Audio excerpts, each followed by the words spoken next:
अस्सलाम वालेकुम, मैं हूं मुनीज़े जहांगीर और आप देख रहे हैं प्रोग्राम स्पॉटलाइट। एसल और एसर जुड़वा भाई हैं जो अगस्त 2024 में गज़ा में मोहम्मद अबू अल कमसान के घर पैदा हुए थे। इनकी पैदाइश के 4 दिन बाद जब मोहम्मद अबू अल कमसान अपने बच्चों के बर्थ सर्टिफिकेट्स बनाकर घर वापस पहुंचे तो इनको पता चला कि इजरायली हमले में इन नौमौलूद बच्चे और इनकी बीवी अरफा ज़ख्मी हो गए हैं। अस्पताल पहुंचने पर उनको पता चला कि इनके बच्चे और बीवी अब इस दुनिया में नहीं रहे और डॉक्टर्स ने इनके बच्चों के बर्थ सर्टिफिकेट्स लेकर डेथ सर्टिफिकेट्स इनके हाथ में थमा दिए। ये कहानी सिर्फ एसल और एसर की नहीं बल्कि 14,000 से ज़्यादा बच्चे सिर्फ साल 2024 पे मारे गए और इनमें तकरीबन 1,000 बच्चे एसल और एसर की तरह नौमौलूद थे। इन्हीं बच्चों में एक 6 साल की हिंद रजब भी थी। हिंद अपने अंकल आंटी और 4 कज़न्स के साथ गाड़ी में गज़ा से जान बचाकर भाग रही थी जब इजरायली टैंक्स ने इन पर फायरिंग शुरू कर दी, जिससे इनकी जो तमाम फैमिली थी इंक्लूडिंग हर कज़न वो अपनी जान की बाजी हार गए। उसके बाद कार में हिंद अकेली रह गई। हिंद की मां ने इससे फ़ोन पर रब्ता किया और कहा कि वो गाड़ी से उतर जाए, लेकिन इसने जवाब दिया कि मां, काश ऐसा हो सकता, लेकिन मैं लाशों में घिरी हुई हूँ और फिर फायरिंग भी हो रही है। हिंद को बचाने के लिए एक एम्बुलेंस भी रवाना की गई, लेकिन अभी एम्बुलेंस गाड़ी के करीब आकर रुकी ही थी कि इजरायली फोर्सेस ने इस एम्बुलेंस को भी तबाह कर दिया, जिससे 2 रज़ाकार मारे गए। फिर हिंद कुछ लम्हों के बाद ही उसको भी मार दिया गया और उसकी चीखों की आवाज़ें जो थी वो सुनाई दी गई और फ़लस्तीन की रेड क्रेसेंट से कॉल में वो रिकॉर्ड भी हो गई। ये चीखें पूरी दुनिया में गज़ा के बच्चों की हालत ज़ार की तर्जुमानी करती है और पूरी दुनिया की तवज्जो अपनी तरफ गामज़न करना चाहती हैं। इसलिए हमने आज का शो गज़ा के बच्चों के नाम किया है और उसके साथ साथ हम अंदरूनी सियासत के ऊपर भी बात करेंगे। हमारे साथ है जनाब सुहेल वड़ाइद साहब जो किसी भी तारुफ के मोहताज नहीं हैं, मशहूर TV एंकर हैं और मुसन्निफ़ भी हैं, कॉलम निगार भी हैं। उनके साथ तशरीफ़ रखती हैं नसीम ज़हरा साहिबा जो अपना शो करती हैं टेलीविज़न के ऊपर, मुसन्निफ़ हैं, कॉलम निगार है और बैनुल-अक़वामी सियासत के ऊपर भी नज़र रखती हैं। हमारे साथ है शहबाज राना साहब जो अपना कॉलम लिखते हैं और मईशत के ऊपर पाकिस्तान की मेरा ख्याल में सबसे मजबूत आवाज़ है, ओपिनियन मेकर हैं।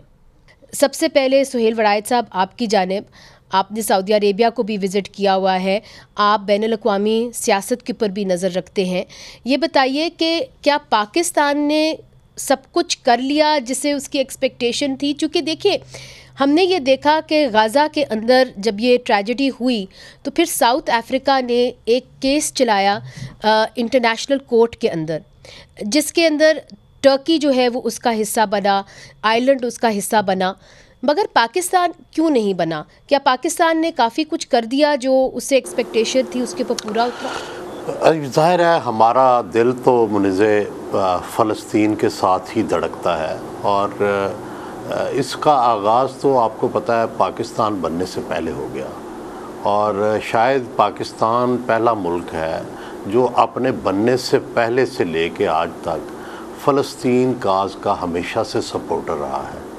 और चाहे PLO की कोई भी लीनिंग हो, चाहे हमास की कोई भी लीनिंग हो, चाहे वहाँ के लोगों की कोई भी सोच हो, हमारी सोच कभी तब्दील नहीं हुई और हमने हमेशा बतौर पाकिस्तानी, बतौर स्टेट हमेशा उनकी सपोर्ट की है।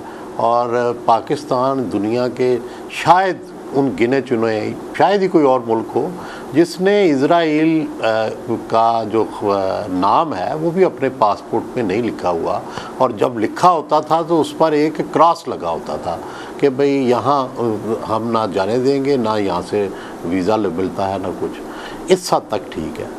दूसरी हद तक कि क्या हम अमली तौर पर क्या फ़लस्तीन के लिए क्या कर सकते हैं, यहाँ पर सवाल उठते हैं। पहला सवाल तो ये है कि हमारी क्या कैपेसिटी क्या है। अगर सारे अरब मुल्क जो हैं जो कि उन गिर्द गिर्द और हमेशा फ़लस्तीन की जंग में अमली हिस्सा लेते रहे हैं, पाकिस्तान ने तो कभी अमली जंग में उनके हिस्सा नहीं लिया पूरी सारी तारीख़ में। कभी शाम ने हिस्सा लिया, कभी उर्दन ने हिस्सा लिया, कभी मिस्र ने हिस्सा लिया, अब इराक ने भी हिस्सा लिया। ये सारे लोग अमली तौर पे इन्वॉल्व रहे हैं। पाकिस्तान कभी अमली तौर पर तो इन्वॉल्व नहीं हुआ उस जंग में, दूर भी हैं हम वहाँ से। अच्छा, लेकिन ज़ाहिर है जहाँ तक हमारे जज्बात का तल्लक है वो तो ठीक है। दूसरा, हमें शुरू से ही पाकिस्तान को एक खौफ है और वो उस खौफ की दो वजूहात हैं। एक वजह तो यह है कि शुरू से हमने जज्बाती तौर पर गलत या सही ये बनाया हुआ है तसव्वुर अपनी रियासत पाकिस्तान के साथ ये जोड़ रखा है कि ये इस्लाम का किला है। जब आप ये इस्लाम का किला हम अपने आप को तसव्वुर करें या दुनिया तसव्वुर करे जी, तो फिर जाहिर है दुनिया के हर इस्लामी मसले का पाकिस्तान पर भी इतलाक होता है। अच्छा, ये दूसरा नहीं, ये जो आपने बात की ये बड़ी अहम बात है, मुझे इसको आगे लेके जाना पड़ेगा। नसीम ज़हरा साहिबा, आपने सुहेल वरायत साहब की बात सुनी, उन्होंने कहा कि देखें ये जो हर मुस्लिम मुल्क का मसला है वो हमारा मसला नहीं हो सकता। अब सवाल ये उठता है कि अमली तौर पे पाकिस्तान क्या कर सकता था गाज़ा के बच्चों के लिए या फ़लस्तीन के लिए। तो एक जवाब ये भी आता है कि जी उनको उस केस का हिस्सा बन जाना चाहिए था जो साउथ अफ्रीका ने इंटरनेशनल कोर्ट में किया।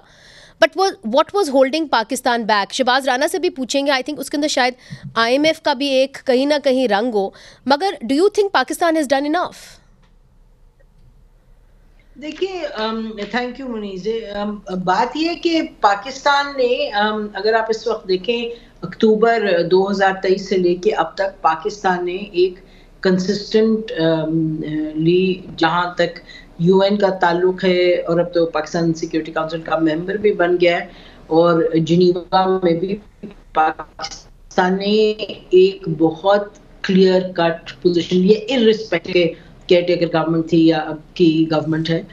नंबर 2, पाकिस्तान ने हर इंटरनेशनल फोरम पर बहुत क्लियर कट मैसेज लिया और मुझे ये कहने दें मुनीज़े, इस हद तक क्लियर कट था कि पाकिस्तान को कहा भी गया, यानी कि बाय द अरब वर्ल्ड और कुछ कहीं फ़लस्तीन के हवाले से भी कहा गया कि थोड़ा सा आप आप बैक सीट क्या ले, आप जरा टेक इट इजी वाली पोजीशन। तो अगर आप देखिए यहाँ जो हम बात कर रहे हैं, अगर आप देखें मुनीर अकरम साहब की स्टेटमेंट्स बहुत क्लियर कट और काइंड ऑफ पायलटिंग रेजोल्यूशंस वगैरह पिछले 1 साल में, number 1। Number 2, humanitarian add Pakistan भेजता है जी। नंबर 3 ने आप देखिए पाकिस्तान ने अभी रिसेंटली फ़लस्तीन से गाज़ा से मेरा ख्याल है कमिटमेंट है 180 स्टूडेंट्स को लाने की, यहाँ पढ़ाने की। और तो पाकिस्तान ने अपनी जो पोजीशन है, मतलब ईरान के जब प्रेसिडेंट जिनका इंतकाल हो गया, जो एयर क्रैश में ही डाइड, तो वो जब आए उन्होंने पब्लिकली कहा कि पाकिस्तान की जो पोजीशन है और हम we are very proud Pakistan की पोजीशन के हवाले से ऑन जो गाज़ा में हुआ उसके। और देखिए पाकिस्तान कहता रहा है 2-3 चीजें।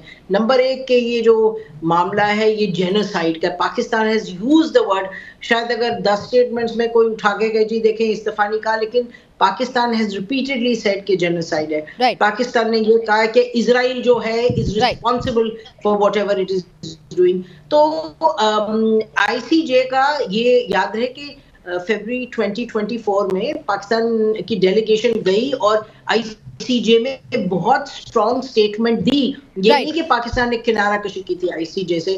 तो कहने का मकसद ये है कि अगर आप देखें 67-73 के जो मामला थे उस वक्त चूंकि अरब वर्ल्ड वाज यूनाइटेड और एक एक्सपेक्टेशन थी और पाकिस्तान को स्पेस मिली करने को जो पाकिस्तान ने उस वक्त किया। आज जो पाकिस्तान के पास स्पेस है मुनीज़े याद रखें, तो इस वक्त हालात हैं आपके सामने हैं, उस स्पेस में I think Pakistan has really move forward in the legacy of कायद आज़म जो कि उनकी कमिटमेंट थी। But let me play the devil's advocate। Shahbaz Rana साहब हमारे साथ मौजूद है। बहुत सारे लोग ये कहते हैं कि अगर पाकिस्तान ने अपनी चेस्ट बीटिंग करनी थी कि जी हम फ़लस्तीन के कॉज के साथ हैं, तो कम अज़ कम उनको साउथ अफ्रीका के साथ जो है केस जो उन्होंने इंटरनेशनल कोर्ट ऑफ जस्टिस में चलाया इसराइल के ख़िलाफ़, उसके अंदर शामिल होना चाहिए था। आफ्टर ऑल आयरलैंड हुआ, फिर हमने देखा कि टर्की हुआ और बहुत से ममालिक हुए, तो पाकिस्तान क्यों नहीं हुआ? क्या उसकी वजह एक ये भी है कि हम माशी तौर पे डिपेंडेंट हैं अमेरिका के ऊपर? जी बिस्मिल्लाहिर्रहमानिर्रहीम, बहुत शुक्रिया आपका। देखिए, जो आईसीजे की एक एडवाइजरी ओपिनियन आई थी उसके हवाले से तो पाकिस्तान की स्टेटमेंट्स कई दफ़ा आ चुकी हैं कि उसको इम्प्लीमेंट करना चाहिए। Again it's a political statement, और जो ओवरऑल जो पॉलिटिकल इसका आस्पेक्ट है वो हमारे दोनों जो साथी उन्होंने एक्सप्लेन कर दिया, मैम नसीब ने भी और मोहतरम सुहेल वड़ाई साहब ने भी।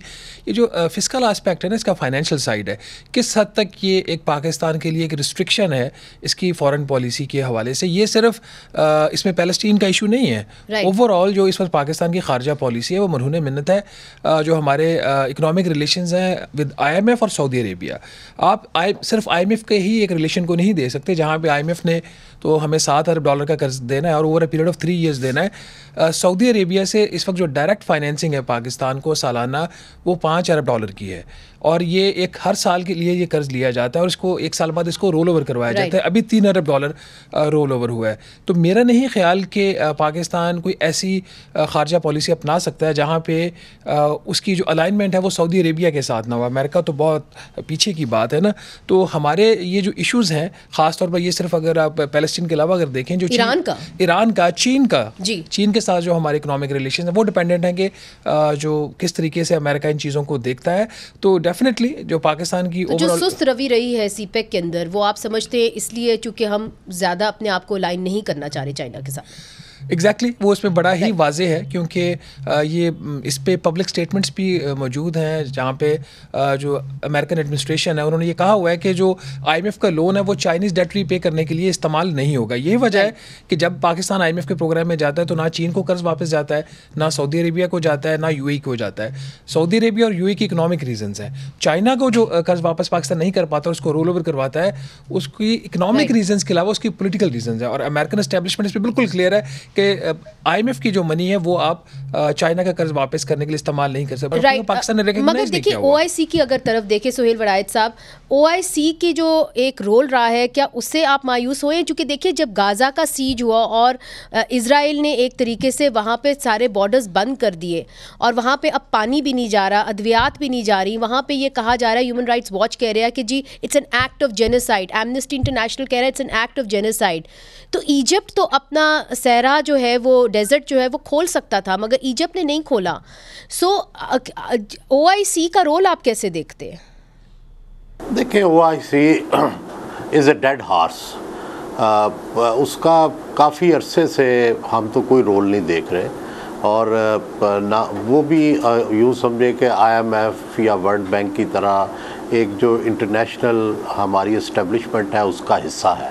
और दूसरी बात यह है कि फ़र्ज़ करें ये सारे इस्लामी मुल्क, ओआईसी, पाकिस्तान, ये सारे इन सब पाबंदियों को तोड़ के खड़े हो जाए, ठीक है, और तो उसका नतीजा भी तो देखें ना क्या निकल रहा है। इराक़ देख लें, सद्दाम का इराक़ देख लें, बशारुल असद का शाम देख लें, अब ईरान के ऊपर जो इरादे हैं, लिबनान देख लें, गज़ा देख लें। तो हमारे पास ना टेक्नोलॉजी है, ना हमारे पास वसाइल हैं। हम ज़ुबान हिला के तो किसी की सपोर्ट कर सकते हैं, इससे ज़्यादा हम जाएंगे तो हमारे पास एटम बम है, एक मुनज़्ज़म फ़ौज है, वो सारी दुनिया का टारगेट बनेगी। हमारी लिमिटेशन है, जहाँ फाइनेंशियल है वहाँ डिप्लोमेटिक और फॉरेन लिमिटेशन भी हैं, क्योंकि जब आप इतनी मुनज़्ज़म फ़ौज रखते हैं, जब आप एटम बम रखते हैं, तो फिर आप छुपे हुए नहीं होते। राइट मगर अब ये भी पूछना बहुत ज़रूरी है कि 2025 कैसा होगा, क्योंकि हमने देखा है कि जो कुछ सीरिया के अंदर हुआ है उसका असर ईरान के ऊपर भी हो सकता है। ईरान हमारे पड़ोस में है, वहाँ की जो टेंशन है वो पाकिस्तान के अंदर बराह रास्त उसका क्या असर होगा, इस पर भी बात करेंगे। अंदरूनी सियासत के ऊपर भी बात करनी है। वक्फा लेते, वक्फे के बाद हाजिर होते हैं। वेलकम बैक नाजरीन। स्पॉटलाइट है गाज़ा के ऊपर और अंदरूनी सियासत के ऊपर। पाकिस्तान के अंदर अंदरूनी सियासत जो है वो कैसे अनफोल्ड होगी 2025 के अंदर। नसीम ज़हरा साहिबा, आपने सुहेल वड़ायत साहब की बात सुनी, शहबाज राना साहब की बात सुनी। अब पाकिस्तान ऐसे पोजीशन में है जहाँ पे हमने IMF लोन अमेरिका से लेना है, तो जाहिर है हमारे पास बहुत कम रूम रह गया है टू मनूवर फॉरेन पॉलिसी, और जो कुछ हमने मिडल ईस्ट में देखा है इसका बराह रास्त असर ईरान में भी हो सकता है। तो आप 2025 में क्या देखती है कि पाकिस्तान के अंदर मज़ीद इंस्टेबिलिटी रहेगी जो हालात बने हैं मिडल ईस्ट में, या आप समझते हैं कि मामला बेहतर होंगे, पाकिस्तान संभाल सकेगा अपने आप को? देखिए मुनीज़, बात यह है कि IMF और अमेरिका और ये तमाम ममालिक जो भी पाकिस्तान के ताल्लुकात हैं, मैं ये समझने से कासिर हूँ कि अगर मतलब what else can Pakistan do, Pakistan अपनी फौज तो नहीं भेज सकता। पाकिस्तान ने ICJ में न कि स्टेटमेंट दी, पाकिस्तान ने ICJ में अपनी डेलीगेशन भेजी, एक दफा नहीं 2 दफा भेजी। उस केस का तो हिस्सा बन सकते थे।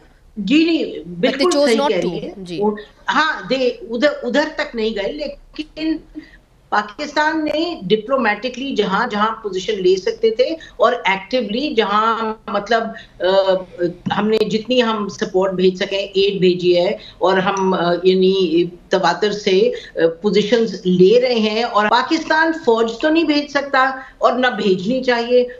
मेरा ख्याल है सवाल तो बड़ा अहम ये है कि मुनीज़ क्या होगा 2025 में, गिवन पाकिस्तान इंटरनल फैक्ट्स, जो कि पाकिस्तान के अंदरूनी खाने मामलात हैं, वो सबसे अहम है, कलीदी है और फोरफ्रंट पे। और ये मुझे कहने दें कि जहां तक ईरान का ताल्लुक है और ईरान से पाकिस्तान पर इम्पैक्ट, एक जो बड़ी बात है, जो बुनियादी बात है, अभी जो सोहेल बड़ाई साहब कह रहे थे कि भाई पाकिस्तान की भी नजर, पाकिस्तान की फौज, पाकिस्तान की जो एक पूरा सेटअप है डिफेंस का, उस पर नजर है अमेरिका की और इजराइल की। और इजराइल ने हाल में 2-3 मरतबा पाकिस्तान के मिसाइल्स की बात की, और जो पाकिस्तान पे बंदिश लगी है, जिस इदारे की बात अभी की जा रही थी, उसका ताल्लुक डायरेक्ट इससे है कि ये अमेरिका कहता है कि जी आपके पास जो मिसाइल्स आप डेवलप करें long range, you can hit Israel with that. तो मतलब उस तरीके से मामलात कॉम्प्लिकेटेड हैं। लेकिन नंबर एक, मैं ईरान पर ना अटैक देख रही हूँ और ना उसके नतीजे में पाकिस्तान पर इंस्टेबिलिटी। लेकिन पाकिस्तान जहां उसकी इंटरनल वीकनेस होगी, वहां अमेरिका और इजराइल उसका एडवांटेज लेंगे। Alright, so let's talk about internal weakness. Shahbaz Rana साहब, हुकूमत बार बार ये कहती है कि जी इकोनॉमिक इंडिकेटर्स बहुत बेहतरीन हो गए हैं। हमने देखा कि जब 26 नवंबर को यहाँ पे धरना या एहतजाज हुआ PTI का, उसके बाद हमने स्टॉक मार्केट को ऊपर जाते हुए देखा। मैं तो समझ रही थी कि शायद नीचे आएगी, हम ऊपर जाते हुए देखा। मगर जब आप लोगों के अंदर जाके बात करें तो वो कहते हैं जी होगी स्टॉक मार्केट ऊपर, मगर मेरी ज़िंदगी में तो कोई बेहतरी नहीं आई। इसकी क्या वजह है? देखिए, जो स्टॉक मार्केट है पाकिस्तान की, वो पाकिस्तान की इकॉनमी का सही बैरोमीटर नहीं है। ये थर्मामीटर नहीं है जहाँ से आपको पाकिस्तान की इकॉनमी की जो हालत है उसका पता चलेगा। एक तो ये रिफ्लेक्टिव नहीं है पूरी इकॉनमी की, दूसरा इसके अंदर डेप्थ नहीं है, कोई नई कंपनीज वहाँ पे लिस्ट नहीं हो रही जो कि वहाँ से कर्ज ले सकें अपनी इक्विटी बेच के। तो इसमें चंद जो ब्रोकर्स होते हैं वो इसको ऊपर नीचे करते हैं, और इसमें मोस्ट ऑफ द टाइम इसमें एक पॉलिटिकल एंगल भी होता है स्टॉक मार्केट के ऊपर जाने का। कुछ जगहों पे कहा जाता है कि इनको मोटिवेट भी किया जाता है कि आपने इस डायरेक्शन, मखसूस एक डायरेक्शन में जाना है। तो एक इनका हदफ था हुकूमत का कि इसको 1 लाख जो इसका पॉइंट्स है इंडेक्स का, उसको क्रॉस करवाना, उन्होंने करवा लिया। आपने देखा कि जो एक हफ्ता गुजरा है उसमें बहुत ज़्यादा एक ब्लड बात भी हुआ है स्टॉक मार्केट में। एक दिन के अंदर तकरीबन 4800 पॉइंट्स तक स्टॉक मार्केट गिरी भी है। लोगों की ज़िंदगी में बेहतरी क्यों नहीं आ रही? देखिए, बेहतरी इसलिए नहीं आ रही कि अभी जो बात हो रही है ना इकोनॉमिक स्टेबिलिटी की, वो ये बात हो रही है कि पाकिस्तान की जो दिवालिया होने की बात हो रही थी वो अब नहीं हो रही। वो इसलिए नहीं हो रही कि पाकिस्तान IMF के प्रोग्राम में चला गया। अनसर्टेनिटी खत्म होगी, अनसर्टेनिटी खत्म होगी बहुत हद तक, लेकिन उसको ट्रांसलेट करना लोगों की जिंदगियों में ये एक लॉन्ग टर्म प्रोसेस होता है। PTI के टाइम पे एक फंडामेंटल गलती हुई थी, वो इस हुकूमत को अब नहीं करनी चाहिए। क्या थी वो गलती? ये थी कि जब हफीज शेख साहब फाइनेंस मिनिस्टर थे तो इकोनॉमिक स्टेबिलिटी रिलेटिवली आपकी आ गई थी, ग्रोथ नहीं हो रही थी, अनएम्प्लॉयमेंट थी। तो हुकूमत के ऊपर एक सियासी दबाव आया। जब सियासी दबाव आया, लोगों का प्रेशर आया, तो हफीज शेख साहब हट गए, शौकत तरीन साहब आ गए, उन्होंने इकॉनमी को खोल दिया। जैसे इकॉनमी को खोला, आप फिर IMF के दरवाजे पे खड़े हो गए। तो अभी ये एक बड़ा पेनफुल फेज होगा आपका 1 से 2 साल का, जहाँ पे ग्रोथ नहीं आएगी। जैसे हुकूमत ने कोशिश की ग्रोथ लाने की, लोगों की जिंदगी में बेहतर लाने की, आपकी जो इकॉनमी के जो फंडामेंटल्स है वो ठीक नहीं, वो फिर आपको प्रॉब्लम आ जाएगा। तो ये एक बड़ा ही एक डिफिकल्ट पाथ है हुकूमत के लिए। और इलेक्शंस जो है जीतना इन पॉलिसीज के साथ बड़ा मुश्किल है। इलेक्शंस का पॉलिसी से ताल्लुक कोई नहीं रहा। अब इलेक्शन किसी और वजूहात की वजह से जीते जाते हैं। इलेक्शंस में भी बात कर लेते हैं। सोहेल वड़ायत साहब, हमने देखा है कि अब हम एक और फेज़ में जा रहे हैं। ये बात हो रही है कि जी तसादुब की सियासत से आप अलग हो जाएं, चलें हम मुज़ाकरात करते हैं, कमेटी भी बन गई है। आप क्या देखते हैं कि अगर PTI और दीगर जमातों के दरमियान बातचीत हो, बिलखुसूस नून लीग के साथ, तो उसमें से क्या निकल सकता है जिसके ऊपर आप समझते हैं कि मिनिमम कॉमन एजेंडा है और इसके ऊपर से तमाम पार्टीज जो हैं वो अग्री कर जाएंगी? देखिए, मैंने इस पर लिखा भी है, इसमें बात माकूलियत की है। सब लोगों को गैर माकूल एजेंडा नहीं अपनाना होगा, कुछ ना कुछ सब कुछ को मिलना चाहिए, तभी चल सकता है ना आगे। मसलन पहली बात है, हुकूमत को क्या मिले। हुकूमत चाहेगी कि पीटीआई उनका मैंडेट तस्लीम करके मौजूदा सेटअप को चलने दे। एस्टेब्लिशमेंट भी चाहेगी कि इस्तेहकाम आए और तहरीक इंसाफ जो है वो धांधली कमीशन या इस तरह के किसी प्रोसेस पर मुतमिन हो जाए और सिस्टम को चलने दे, ताकि अगला जो भी सिस्टम आए उसके अंदर उसकी एंट्री पॉसिबल हो सके। लेकिन क्या पीटीआई अपने सरेंडर करके ये मान लेगी? तो ये इस वक्त यही मामला है कि मिनिमम क्या कोई किसी को दे सकता है। गवर्नमेंट और एस्टेब्लिशमेंट चाहेंगी कि आप सिस्टम को मान लें, इस सिस्टम के अंदर आके मिल जाएं, तो उसमें आपको कुछ मिल सकता है। और अगर आप सिस्टम को नहीं मानते और आप सड़कों पे रहते हैं तो फिर आपसे कोई डायलॉग नहीं हो सकता। मगर इमरान खान साहब को आप कहाँ खड़े हुए देखते हैं सुहेल वड़ाइच साहब? अभी तक तो वो किसी बात को नहीं माने। मेरा तो ख्याल है कि पहले तौर पे अगर इमरान खान मान जाए तो उनको लीडर ऑफ द अपोजिशन बनाया जाए और वो सिस्टम के अंदर शामिल हो जाए। इसके ऊपर क्या शहबाज शरीफ साहब मान जाएंगे कि उनको लीडर ऑफ अपोजिशन बनाया जाए?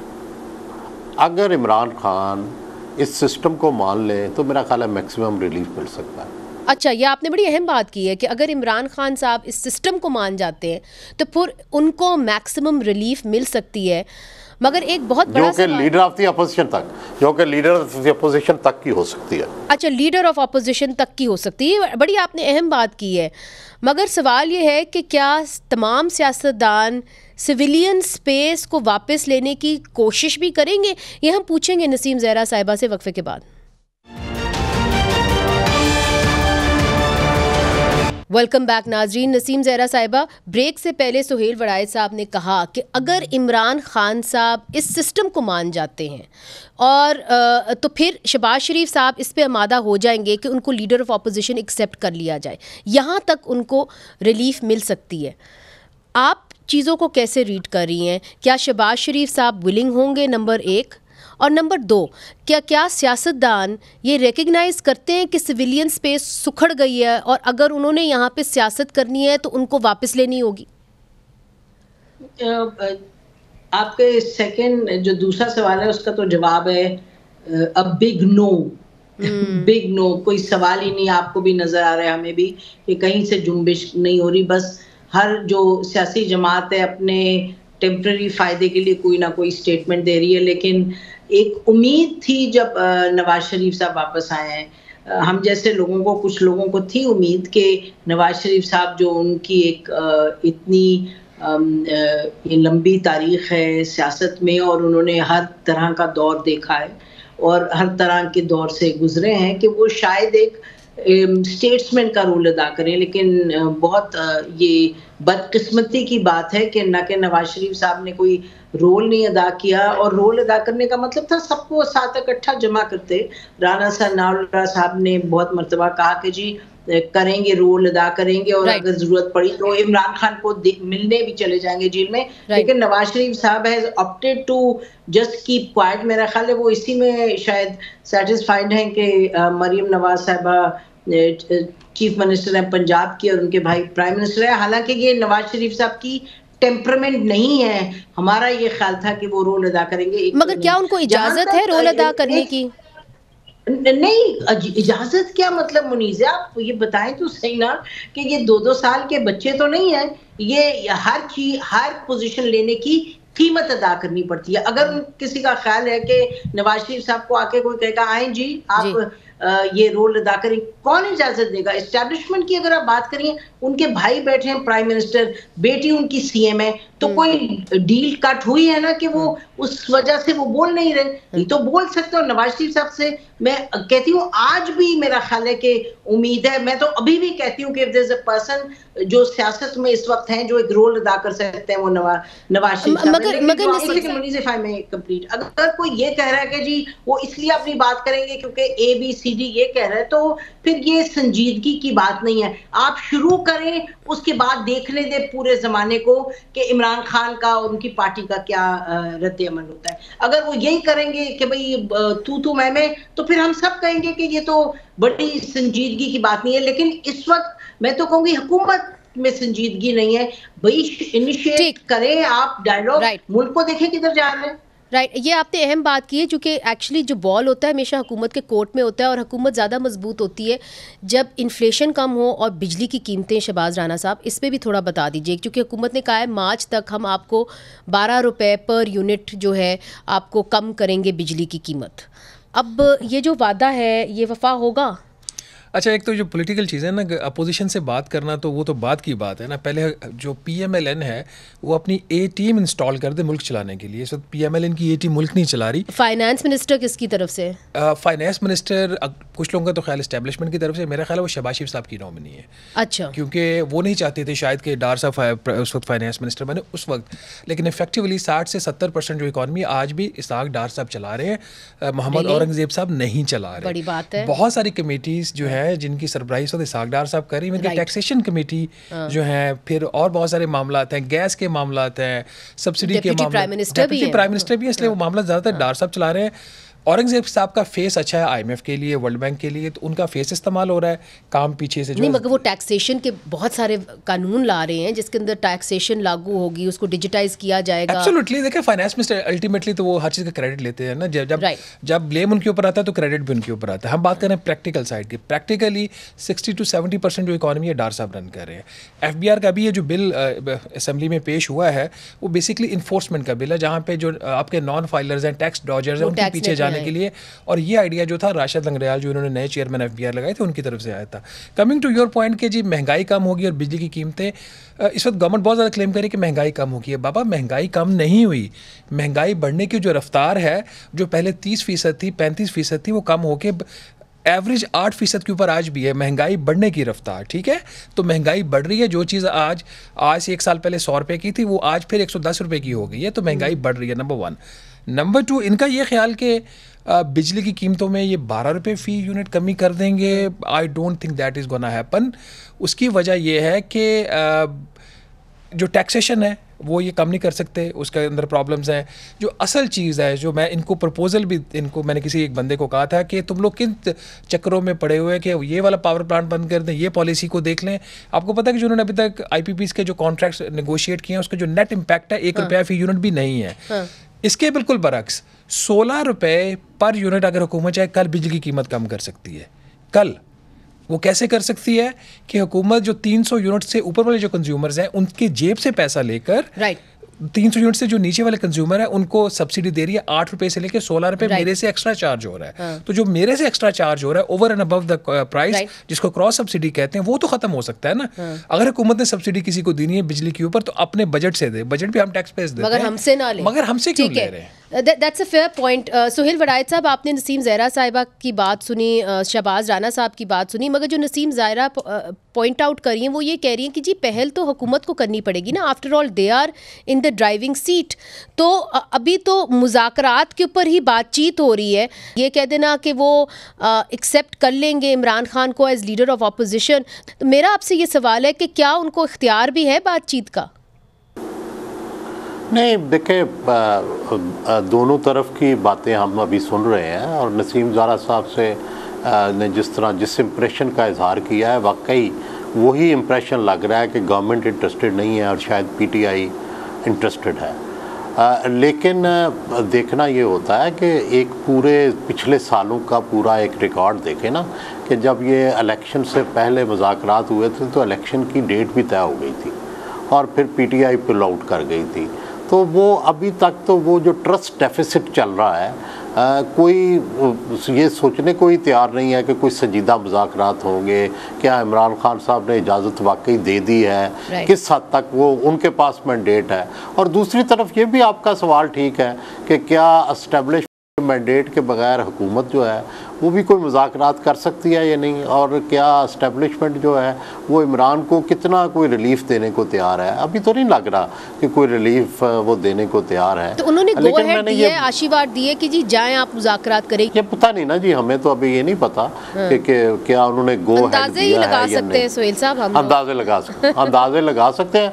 तो मेरा ये अंदाज़ा है कि इस वक्त रिलीफ नहीं मिलना, उसकी रीज़न ये है कि जो पहले कुछ ना कुछ उनसे सरेंडर कराएंगे, उन्हें और वीक करेंगे।